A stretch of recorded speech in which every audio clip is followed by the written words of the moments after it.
Film की शुरुआत होती है एक साधारण सी फैमिली से, जो दिन के समय अपनी कार में सफर कर रही होती है। सब कुछ बिल्कुल सामान्य लगता है। कुछ देर बाद ये फैमिली अपने घर पहुंच जाती है, और जैसे ही घर के अंदर प्रवेश करती है, सब अपने अपने काम में लग जाते हैं। तभी उनकी बेटी की नज़र एक पिंजरे पर पड़ती है, जिसमें उनका पालतू पक्षी होता है। लेकिन आज कुछ अलग होता है। वह धीरे धीरे पिंजरे के पास जाती है, और जैसे ही अंदर झांकती है, उसका पक्षी मरा हुआ होता है और पूरा खून से लथपथ। ये देखकर वह एकदम स्तब्ध रह जाती है। घर का सामान्य माहौल एक ही पल में बदल जाता है, और यहीं से कुछ अजीब और खतरनाक शुरू होने वाला होता है। पक्षी की इस रहस्यमयी मौत के बाद घर का माहौल भारी हो जाता है। पति और पत्नी एक दूसरे की ओर देखते हैं, जैसे उन्हें कुछ याद आ गया हो। दोनों बिना कुछ कहे घर के एक बंद कमरे की ओर बढ़ते हैं। ये वही कमरा होता है जहां वे किसी को जाने नहीं देते। दरवाजा धीरे से खोला जाता है, और कमरे के बीचों बीच एक रहस्यमयी पिरामिड रखा होता है, जिसे उन्होंने छिपाकर रखा था। दोनों उसके पास जाते हैं और एक गुप्त तरीके से उसे खोलते हैं। जैसे ही पिरामिड खुलता है, अंदर एक गुप्त कक्ष दिखाई देता है। वे दोनों अंदर जाते हैं, जहां का माहौल बेहद ठंडा और सन्नाटा भरा होता है। कमरे के बीच में एक पुराना ताबूत रखा होता है, जो साफ तौर पर किसी मम्मी का लगता है। कुछ पल के लिए दोनों चुप हो जाते हैं। पति के मन में एक सवाल उठता है, क्या इसके अंदर सच में कुछ है? वह धीरे से पत्नी से पूछता है, क्या हमें इसे खोलना चाहिए? पत्नी कुछ पल सोचती है, और फिर डर के साथ हामी भर देती है। ताबूत खोला जाता है, लेकिन अंदर इतना अंधेरा होता है कि कुछ साफ नजर नहीं आता। पत्नी एक जलती हुई मोमबत्ती लेकर आगे बढ़ती है, और उसे अंदर ले जाकर देखती है। धीरे धीरे रोशनी पड़ती है, और अंदर एक मम्मी की लाश दिखाई देती है, बिल्कुल शांत, बिल्कुल निर्जीव। पति घबराकर पूछता है, क्या ये जाग चुकी है? पत्नी सिर हिलाकर ना कहती है। कुछ पल के लिए सब सामान्य लगता है, लेकिन तभी एक तेज हवा का झोंका आता है, और मोमबत्ती बुझ जाती है। पूरा कमरा अंधेरे में डूब जाता है, और उस अंधेरे में ऐसा महसूस होता है जैसे अब वहां कोई और भी मौजूद है। थोड़ी कोशिश के बाद मोमबत्ती फिर से जलाई जाती है, और जैसे ही रोशनी वापस आती है, पत्नी ताबूत की ओर देखती है, और उसकी सांसें थम जाती हैं, क्योंकि मम्मी अब हिलने लगी होती है, जैसे वह धीरे धीरे जिंदा हो रही हो। पत्नी डर के मारे पीछे हट जाती है। तभी अचानक एक तेज नुकीली चीज हवा में उड़ती है, और सीधे पति के गले में जा घुसती है। सब कुछ इतनी तेजी से होता है कि वह कुछ समझ ही नहीं पाता। अगले ही पल उसका शरीर हवा में लटक जाता है। खून उसके शरीर से बहने लगता है। पत्नी सदमे में जड़ हो जाती है, और उसी पल ये साफ हो जाता है कि मम्मी सच में जाग चुकी है। इस डरावने हादसे के बाद कहानी अचानक एक नई फैमिली की ओर मुड़ जाती है। यहाँ हमारी मुलाकात होती है चार्ली कैनन से, जो इस परिवार के मुखिया हैं और पेशे से एक रिपोर्टर हैं। उनकी पत्नी है लरिसा कैनन, और उनके दो बच्चे, बेटी केटी कैनन और बेटा सेबेस्टियन। बाहर से देखने पर ये एक सामान्य और खुशहाल परिवार लगता है, जो अपनी रोजमर्रा की जिंदगी में व्यस्त रहता है। अगला दृश्य चार्ली के घर से शुरू होता है, जहां वो अपनी बेटी केटी को एक गुड़िया देता है। ये वही गुड़िया होती है जो पहले टूट गई थी, लेकिन चार्ली ने उसे ठीक कर दिया होता है। केटी खुश हो जाती है, और उस गुड़िया को लेकर बगीचे में खेलने चली जाती है। बगीचे का माहौल शांत होता है, हल्की हवा चल रही होती है, और सब कुछ बिल्कुल सामान्य लग रहा होता है। लेकिन तभी केटी की नज़र एक औरत पर पड़ती है। वो थोड़ी दूरी पर खड़ी होती है, और चुपचाप उसे देख रही होती है। केटी थोड़ी हैरान हो जाती है, क्योंकि ये वही औरत होती है जिसे हमने फिल्म की शुरुआत में देखा था। उसका चेहरा शांत होता है, लेकिन उसकी आंखों में कुछ अजीब और खतरनाक नजर आता है। केटी उसी जगह खड़ी रह जाती है, और उसकी नज़र उस औरत पर टिक जाती है। वो औरत धीरे धीरे उसके पास आती है, और हल्की सी मुस्कान देती है। शुरुआत में सब कुछ सामान्य लगता है, फिर वो औरत केटी को एक छोटा सा जादू दिखाने लगती है। वो अपने हाथ में एक सेब निकालती है, और उसे घुमाकर कुछ अजीब सा करतब करती है। केटी उत्सुक होकर उसे देखने लगती है। इसके बाद वो औरत वही सेब केटी को दे देती है। केटी उसे देखकर मुस्कुराती है, लेकिन तभी उस सेब के अंदर कुछ हलचल होती है। एक छोटा सा कीड़ा धीरे धीरे बाहर निकलता है, और केटी कुछ समझ पाती उससे पहले ही वो सीधा उसके मुंह के अंदर चला जाता है। केटी एकदम चौंक जाती है और वो औरत बस खड़ी होकर उसे देखती रहती है, जैसे ये सब पहले से ही तय था। कुछ देर बाद चार्ली को महसूस होता है कि केटी काफी देर से नजर नहीं आ रही। वो उसे आवाज लगाता है, लेकिन कोई जवाब नहीं मिलता। घबराकर वो तुरंत बगीचे की ओर दौड़ता है, लेकिन वहां केटी कहीं भी नहीं होती। अब चार्ली की बेचैनी बढ़ जाती है। वो घर के बाहर और आसपास उसे ढूंढने लगता है। तभी दूर उसकी नजर पड़ती है एक औरत, वही रहस्यमयी औरत जो केटी को अपनी बाहों में उठाकर भाग रही होती है। ये देखकर चार्ली बिना सोचे समझे उसके पीछे दौड़ पड़ता है। वो जोर जोर से चिल्लाता है केटी, लेकिन वो औरत रुकती नहीं। तभी अचानक मौसम बदलने लगता है। तेज हवाएं चलने लगती हैं और एक भयानक तूफान आ जाता है। धूल और अंधेरे के बीच कुछ भी साफ देख पाना मुश्किल हो जाता है। चार्ली पूरी कोशिश करता है, लेकिन उसकी नज़र उस औरत से हट जाती है और अगले ही पल वो औरत केटी के साथ कहीं गायब हो जाती है। चार्ली वहीं रुक जाता है, बेचैन और पूरी तरह बेबस, क्योंकि अब उसकी बेटी उससे छिन चुकी होती है। केटी के गायब होने के बाद कई साल बीत जाते हैं और अब कैनन परिवार की जिंदगी पूरी तरह बदल चुकी होती है। अगला दृश्य उनके डाइनिंग टेबल का होता है, जहां सभी एक साथ बैठकर खाना खा रहे होते हैं। बाहर से सब कुछ सामान्य दिखता है, लेकिन अंदर ही अंदर वो दर्द अभी भी जिंदा होता है। टेबल पर चार्ली, लरिसा और सेबेस्टियन बैठे होते हैं। अब कहानी एक नए दृश्य की ओर बढ़ती है, जहां हम देखते हैं एक बुजुर्ग आदमी और एक लड़की को। ये दोनों एक इजिप्टोलॉजिस्ट होते हैं, जो प्राचीन चीजों और मम्मी पर रिसर्च करते हैं। दोनों एक लैब जैसी जगह पर एक ताबूत को खोलकर उसके अंदर की मम्मी का निरीक्षण कर रहे होते हैं। यहाँ पर दर्शक थोड़ा कंफ्यूज हो सकते हैं कि ये ताबूत आखिर आया कहाँ से। तो यहाँ एक महत्वपूर्ण बात समझनी होगी। जंगल में जो क्रैश साइट पर ताबूत मिला था, वही ताबूत अब यहाँ लाया गया है। यानी फिल्म की शुरुआत में जो शापित मम्मी दिखाई गई थी, वही अब यहाँ मौजूद है। लेकिन यहाँ एक बड़ा ट्विस्ट सामने आता है। जिस मम्मी को ये दोनों जांच रहे होते हैं, वो कोई और नहीं बल्कि केटी कैनन होती है। हाँ, वही केटी जो सालों पहले रहस्यमय तरीके से गायब हो गई थी। अब वो एक सामान्य इंसान नहीं रही, बल्कि एक मम्मी में बदल चुकी होती है। इजिप्टोलॉजिस्ट और वह लड़की अब उस मम्मी को ध्यान से देख रहे होते हैं। वो उसके चेहरे का बारीकी से निरीक्षण करते हैं, जैसे किसी सच्चाई तक पहुंचने की कोशिश कर रहे हों। कमरे में एक अजीब सी खामोशी छाई होती है। तभी अचानक मम्मी के मुंह के पास हल्की सी हरकत होती है। पहले तो उन्हें लगता है शायद ये उनका भ्रम है, लेकिन अगले ही पल उसी मम्मी के मुंह से एक छोटा सा कीड़ा बाहर निकलता है। दोनों हैरानी से उसे देखते रह जाते हैं, और जैसे ही वो कीड़ा बाहर आता है, मम्मी का शरीर एक झटके से हिलता है। उसकी आंखें अचानक खुल जाती हैं और वो एकदम से जिंदा हो जाती है। कमरे का माहौल तुरंत बदल जाता है, जैसे कोई मरी हुई चीज वापस लौट आए हो। अगला दृश्य फिर से कैनन फैमिली की ओर लौटता है, जहां चार्ली, लरिसा और उनके बच्चे कहीं घूमने गए होते हैं। काफी समय बाद वे अपनी जिंदगी को फिर से सामान्य बनाने की कोशिश कर रहे होते हैं। कुछ समय के लिए सब कुछ ठीक लगता है, लेकिन तभी चार्ली के फोन पर एक अनजान कॉल आती है।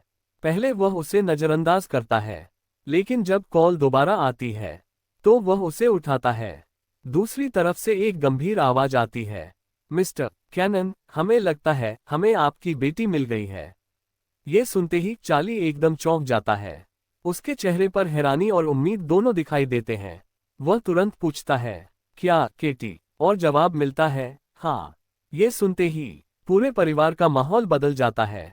सालों बाद उनकी खोई हुई बेटी वापस मिलने वाली। सब लोग अभी भी केटी के कमरे में ही होते हैं। तभी उसकी नानी धीरे से उसके पास आकर बैठती है। वो आंखें बंद करके प्रार्थना करती है और प्यार से उसके सिर पर हाथ रखने लगती है। वो हल्की आवाज में उससे बात करती है, जैसे उसे वापस सामान्य हालत में लाने की कोशिश कर रही हो। कुछ पल के लिए सब कुछ शांत हो जाता है, लेकिन अचानक केटी का शरीर जोर से झटके खाता है और बिना किसी चेतावनी के वो अचानक अपना सिर उठाकर सीधे अपनी नानी के चेहरे पर दे मारती है। सब लोग सन्न रह जाते हैं। उसके बाद केटी का व्यवहार पूरी तरह बदल जाता है। उसका शरीर अजीब तरह से मुड़ने लगता है, जैसे कोई उसे कंट्रोल कर रहा हो। उसकी आवाज भी बदलने लगती है और वो बेहद खतरनाक हो जाती है। ये देखकर चार्ली और लैरिसा तुरंत हरकत में आते हैं। वो जल्दी से एक इंजेक्शन लाते हैं और किसी तरह केटी को पकड़कर उसे इंजेक्ट कर देते हैं। कुछ सेकंड तक वो बुरी तरह संघर्ष करती है, लेकिन फिर धीरे धीरे उसका शरीर शांत हो जाता है और वो बेहोश हो जाती है। कमरे में फिर से सन्नाटा छा जाता है। रात और गहरी हो चुकी होती है। घर बाहर से शांत दिखता है, लेकिन अंदर डर अब भी जिंदा होता है। छोटी मॉड डर के मारे अपने बड़े भाई सेबेस्टियन के कमरे में चली जाती है। वो चुपचाप उसके पास बैठ जाती है, जैसे उसे अकेले रहने से डर लग रहा हो। दूसरी तरफ चार्ली अपने कमरे में बैठा पुरानी फाइल्स देख रहा होता है। वो समझने की कोशिश कर रहा है कि आखिर केटी के साथ हुआ क्या है। उधर केटी अपने बिस्तर पर लेटी होती है, लेकिन उसका सोने का तरीका बिल्कुल सामान्य नहीं होता। उसका शरीर एक अजीब एंगल में मुड़ा हुआ होता है, जैसे कोई इंसान ऐसे सो ही नहीं सकता। तभी मॉड को एक अजीब सी आवाज सुनाई देती है। वो डर के मारे सेबेस्टियन को जगाती है और धीरे से कहती है, तुमने सुना ये आवाज? सेबेस्टियन कुछ देर चुप रहता है, फिर धीरे से कहता है, वो केटी नहीं है, वो अपने कमरे में है। अचानक घर की खामोशी टूट जाती है। चारों तरफ से तेज आवाजें आने लगती हैं, जैसे कोई दीवारों के अंदर चल रहा हो या कुछ रेंग रहा हो। चार्ली तुरंत केटी के कमरे की तरफ दौड़ता है, लेकिन जैसे ही वो अंदर जाता है, बिस्तर खाली होता है। केटी वहां नहीं होती। वो घबराकर लैरिसा को जगाता है, केटी कहाँ है? तभी एक और तेज आवाज आती है, इस बार सेबेस्टियन के कमरे से। दोनों तुरंत वहां दौड़ते हैं और जो वो देखते हैं वो उन्हें अंदर तक हिला देता है। दीवार पर केटी चिपकी होती है। लैरिसा उसे पकड़ने की कोशिश करती है, लेकिन केटी अचानक गायब हो जाती है। चार्ली वापस केटी के कमरे में जाता है, जहां दीवार में एक अजीब सा छेद बना होता है। वो उसमें झांकता है और अंदर घुसकर केटी को ढूंढने लगता है, लेकिन अंदर सिर्फ लैरिसा होती है। दोनों कंफ्यूज हो जाते हैं। तभी उनकी नजर एक कोने में जाती है, जहां एक बिच्छू रेंग रहा होता है, और अचानक अंधेरे से एक हाथ निकलता है। वो हाथ केटी का होता है। वो उस बिच्छू को पकड़ लेती है और बिना सोचे उसे जिंदा ही खाने लगती है। चार्ली और लैरिसा ये देखकर दहशत में आ जाते हैं। अगली सुबह घर शांत होता है, लेकिन डर अब भी खत्म नहीं हुआ होता। चार्ली मॉड और सेबेस्टियन को स्कूल छोड़ने निकलता है, लेकिन घर के बाहर वो एक अजीब चीज देखता है। कई सारे भेड़िए घर के आसपास खड़े होते हैं और गुस्से में घर को घूर रहे होते हैं, जैसे उन्हें किसी बुरी चीज का एहसास हो रहा हो। चार्ली थोड़ा असहज महसूस करता है, लेकिन बच्चों को लेकर वहां से निकल जाता है। सीन फिर शिफ्ट होता है मॉड के स्कूल के बाहर, जहां चार्ली गाड़ी रोकता है और मॉड को ड्रॉप करता है। मॉड चुपचाप अंदर चली जाती है। उसके जाने के बाद गाड़ी के अंदर एक भारी खामोशी छा जाती है। तभी सेबेस्टियन धीरे से पूछता है, डैड केटी के साथ क्या हुआ है? चार्ली कुछ पल चुप रहता है, फिर धीरे से कहता है, मुझे खुद नहीं पता, पर जो भी है वो नॉर्मल नहीं है। दोनों के चेहरों पर टेंशन साफ दिखाई दे रही होती है। इसी बीच घर के अंदर लैरिसा और उनकी माँ केटी को साफ कर रहे होते हैं। वो उसे नॉर्मल बनाने की कोशिश कर रहे होते हैं, लेकिन तभी लैरिसा कुछ अजीब नोटिस करती है। वो धीरे से केटी के चेहरे के पास जाती है और उसके दांतों को देखने लगती है। जैसे ही वो एक दांत को हाथ से छूती है, वो दांत अचानक टूटकर बाहर आ जाता है। ये देखकर लैरिसा एकदम शॉक हो जाती है, क्योंकि ये बिल्कुल भी नॉर्मल नहीं होता। दूसरी तरफ चार्ली केटी के कमरे में होता है। वो खिड़कियां और दरवाजे सब लॉक कर रहा होता है, ताकि केटी रात में बाहर न निकल सके। लेकिन तभी उसे एक अजीब सी बदबू आती है, जैसे कुछ सड़ रहा हो। वो उस स्मेल को फॉलो करता है और उसकी नज़र जाकर कार्पेट पर रुकती है। चार्ली धीरे से कार्पेट उठाता है और जो वो देखता है उसके होश उड़ा देता है। कार्पेट के नीचे खून और सड़ी हुई चमड़ी चिपकी होती है, जैसे वहां किसी जानवर को मारकर जिंदा ही खाया गया हो। चार्ली डर के मारे पीछे हट जाता है। दूसरी तरफ लैरिसा अब भी केटी के पास बैठी होती है और उसके पैरों के नाखून काटने लगती है। शुरू में सब कुछ नॉर्मल लगता है, लेकिन धीरे धीरे कुछ गलत होने लगता है। जैसे ही वो नाखून काटती है, केटी की स्किन खींचने लगती है और अगले ही पल उसके पैर की चमड़ी उतरने लगती है। ये देखकर लरिसा जोर से चीख पड़ती है। उसकी आवाज सुनकर चार्ली तुरंत वहां दौड़ता है, लेकिन जैसे ही वो कमरे में पहुंचता है, केटी वहां होती ही नहीं। सिर्फ लरिसा होती है, जो डर के मारे जमी हुई खड़ी होती है। चार्ली बिना वक्त गंवाए केटी को ढूंढने निकल पड़ता है। तभी उसकी नजर पड़ती है केटी पर, जो एक कोने में बैठी होती है और अपने हाथ में एक लंबी सी लकड़ी पकड़ी होती है। वो उस लकड़ी से अपने ही पैर को बार बार चुभा रही होती है। उस जगह से खून बह रहा होता है, लेकिन सबसे डरावनी बात यह होती है कि उसके चेहरे पर दर्द का कोई एहसास ही नहीं होता, जैसे वो अपने ही शरीर को महसूस ही नहीं कर रही हो। चार्ली उसे देखकर जड़ हो जाता है। केटी की हालत देखकर उसकी नानी पूरी तरह डर चुकी होती है। लरिसा तुरंत उसके पैर पर पट्टी बांधने लगती है। तभी चार्ली गंभीर आवाज में कहता है, हमें केटी को यहाँ से कहीं और ले जाना होगा। ये सुनते ही लरिसा गुस्से में आ जाती है। मैं अपनी बेटी को कहीं नहीं भेजूंगी। दोनों के बीच बहस शुरू हो जाती है। लरिसा के लिए केटी अब भी उसकी बेटी है, लेकिन चार्ली समझ चुका होता है कि उसके साथ कुछ बहुत गलत हो चुका है। तभी चार्ली की नजर पड़ती है केटी की व्हीलचेयर पर, जहां उसे कुछ अजीब दिखता है। वहां केटी की स्किन का एक टुकड़ा चिपका होता है और उसके पीछे कुछ लिखा होता है, जैसे कोई पुराना सिंबल या लिखावट। चार्ली तुरंत उसकी फोटो लेता है और बिना किसी को बताए सीधे एक इजिप्टोलॉजिस्ट के पास जाता है। वो उसे फोटो दिखाता है। इजिप्टोलॉजिस्ट हैरान होकर पूछता है, ये तुम्हें कहाँ मिला? लेकिन चार्ली कुछ नहीं कहता और चुपचाप वहां से चला जाता है। सीन फिर चार्ली पर आता है, जो केटी के पास बैठा होता है। केटी अपने दांत जोर जोर से भींच रही होती है, जैसे वो कुछ कहना चाहती हो। चार्ली समझ जाता है। वो तुरंत पेपर और पेन लाता है और उसके इशारों को समझकर लिखने लगता है। धीरे धीरे एक नाम सामने आता है। वही नाम उस रहस्यमयी औरत का होता है।